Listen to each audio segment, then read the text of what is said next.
Assalamualaikum warahmatullahi wabarakatuh. Bismillah, alhamdulillah, wassalatu wassalamu ala rasulillah. La hawla wa la quwata illa billah, amma ba'd. Anak sekalian yang saya cintai dan saya banggakan, pada kesempatan hari ini Pak Alim akan menyampaikan mata pelajaran Al-Quran Hadis tentang Al-Quran dan Hadis sebagai pedoman hidup manusia.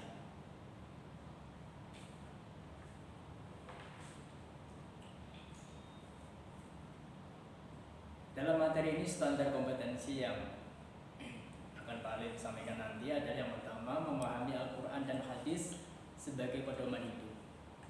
Kompetensi dasarnya menjelaskan pengertian dan fungsi Al-Quran dan Hadis.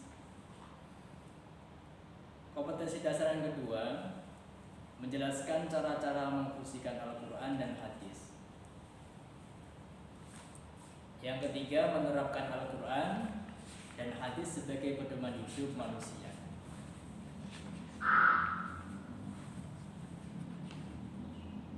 Dalam materi ini ada beberapa hal indikator yang tujuannya yang pertama, dengan pembelajaran ini diupayakan nanti kalian bisa menjelaskan pengertian Al-Quran menurut bahasa.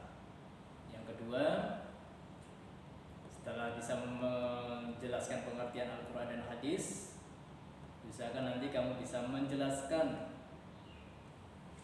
fungsi dari Al-Quran dan Hadis itu sendiri. Anak sekalian,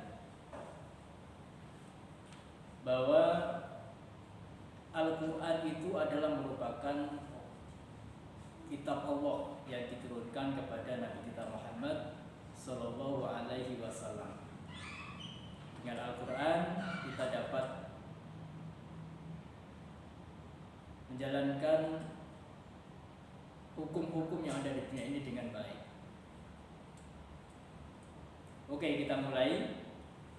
Yang pertama, pengertian Al-Quran. Al-Quran adalah merupakan wahyu Allah, yang mujizat terbesar Nabi Muhammad SAW yang diturunkan oleh malaikat Jibril kepada Nabi kita Muhammad SAW. Al-Quran menurut bahasa artinya adalah bacaan atau yang dibaca, atau dalam istilah Arabnya qara'a yaqra'u Qur'anan. Adapun menurut istilah yang dinamakan Al-Quran itu adalah Al-Quran huwa al-kitab al-mu'jizul munazzalu ala Nabi sallallahu alaihi wasallam al-maktubu fil masahif al-manqul alaih bitawatiril muta'abbadu bitilawati. Pengertian Al-Quran menurut istilah adalah firman Allah yang mengandung mukjizat yang diberikan kepada Nabi kita Muhammad SAW, yang tertulis dalam beberapa mushaf yang disampaikan kepada kita secara mutawatir atau secara urut, dan membacanya termasuk ibadah. Itu adalah pengertian Al-Quran menurut istilah.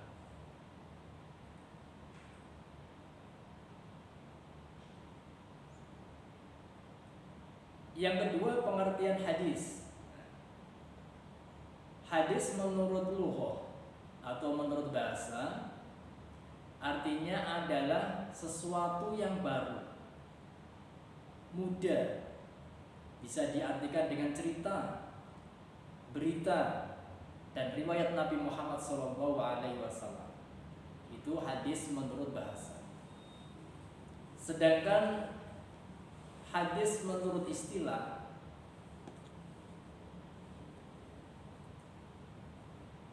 terdapat beberapa definisi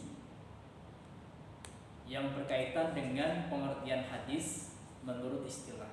Yang pertama,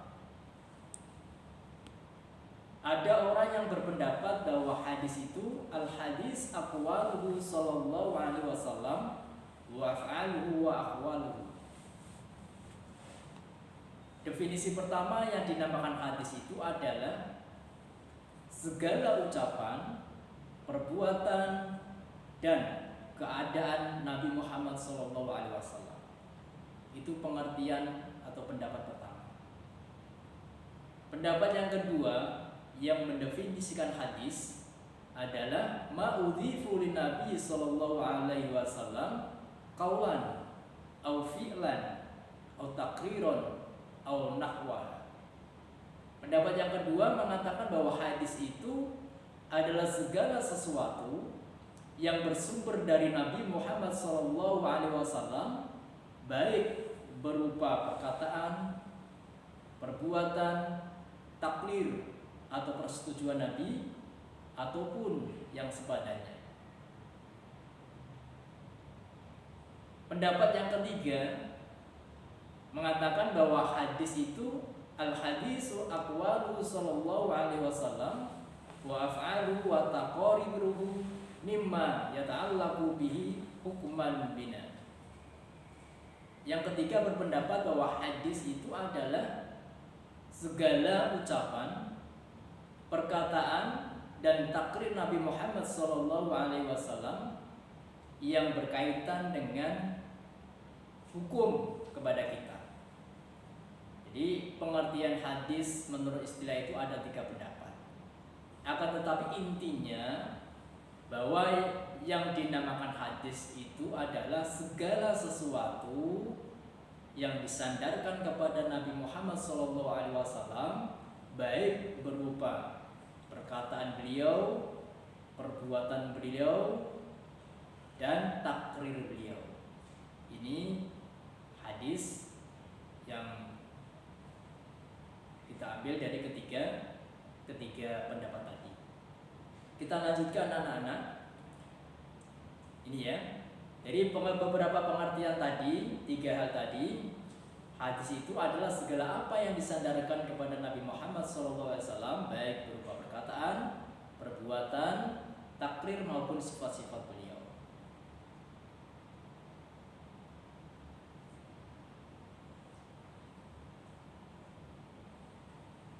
Contoh takrir atau persetujuan Nabi Muhammad SAW terhadap perkataan atau perbuatan yang dilakukan oleh sahabat beliau, di antaranya 1, takrir diamnya Nabi Muhammad SAW. 2, takrir tersenyum dan tertawanya Nabi Muhammad SAW. Dan yang ketiga, takrir Nabi Muhammad dengan jalan membenarkan atau memujinya. Jadi ada 3 bentuk takrir ketika Nabi melihat perbuatan atau ibadah yang dilakukan oleh sahabat-sahabat beliau. Yang pertama dengan cara didiamkan, itu berarti bahwa Nabi kita Muhammad itu menyetujuinya. Yang kedua, takrirnya itu berupa senyuman ketika melihat amaliyah sahabat. Dan yang ketiga, takrirnya itu ditunjukkan Nabi dengan cara membenarkan atau memujinya. Sekarang yang berikutnya, fungsi Al-Quran dan hadis. Yang pertama, fungsi Al-Quran. Di antaranya fungsi Al-Quran yang paling penting adalah sebagai berikut. Yang pertama, Al-Quran itu sebagai petunjuk, pedoman dan rahmat bagi orang-orang yang meyakininya, khususnya kita sebagai umat Islam. Hal ini dijelaskan, fungsi ini dijelaskan dalam Al-Quran surah Al-Isra ayat 9. Bismillahirrahmanirrahim. Inna hadzal Qur'an yahdi lillati hiya aqwam. Yang artinya sesungguhnya Al-Quran ini memberikan petunjuk kepada jalan yang lebih lurus. Fungsi Al-Quran yang kedua itu sebagai penawar bagi segala macam penyakit. Nah, itu ternyata Al-Quran ini bisa menjadi obat bagi orang yang menderita penyakit. Ini juga dijelaskan dalam Al-Quran dalam surah Fussilat ayat 44. Bismillahirrahmanirrahim. Qul huwal ladzina amanu hudan shifa. Yang artinya, katakanlah wahai Muhammad bahwa Al-Quran itu adalah petunjuk dan penawar bagi orang-orang yang beriman. Fungsi Al-Quran yang ketiga sebagai kabar gembira dan peringatan. Al-Quran bisa sebagai kabar gembira dan juga bisa menjadi sebuah peringatan.